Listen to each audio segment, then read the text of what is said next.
Not a bank holiday in Scotland, of course. You don't get a long weekend, this one, England and Wales, of course.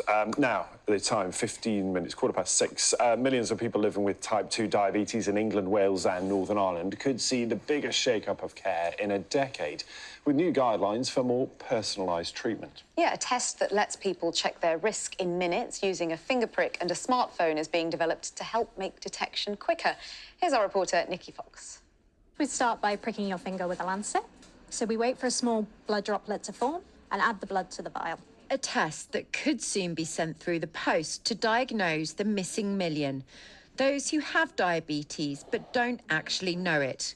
We would then leave that for 2 minutes. The app for a smartphone or tablet has a timer and guides you through the test. You take a picture of the results strip. And then press process. And the techie bit is the app reads it and does the rest, sending the results electronically to your GP. As you can see, your HbA1c result is in the green zone, and that means it's healthy. So that's kind of what I was expecting, which is good news. But if it was in the higher range, would that really change anything for me, do you think? Yes, it would. It's really important that people know their numbers, because by knowing your numbers, you know whether you are at risk or not, and you can take preventative steps. I spoke to the NHS in the North East, who are trialling it first. You can already get the test at a GP surgery. So why is a smartphone best? People can get the results within 5 to 10 minutes.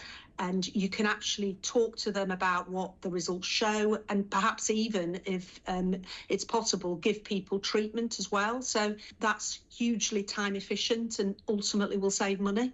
Type 2 diabetes is more likely as we get older, and some ethnic backgrounds carry a higher risk. But it can also be caused by a lack of exercise and poor diet. When this happens, sugar builds up in the blood. Short-term symptoms include tiredness, extreme thirst and blurred vision. Long-term, heart disease, kidney failure and even vision loss.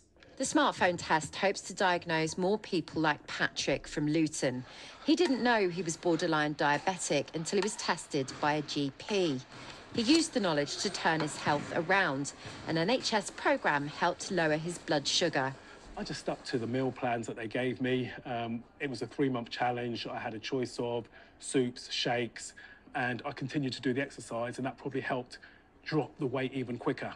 Did it work then? I'd like to think so.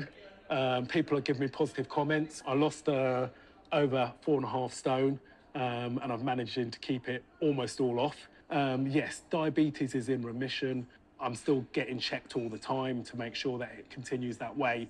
But now I'm in that lifestyle, I know I'll stick with it. In 10 years, the NHS is predicted to spend 17% of his budget on diabetes-related conditions. It hopes by giving patients the technology and knowledge to change things, many conditions could be prevented. And we'll be talking about the new guidelines for diabetes with Dr. Mohit Mandarata after 8 o'clock this morning. Let's take a look at what's on the front of today's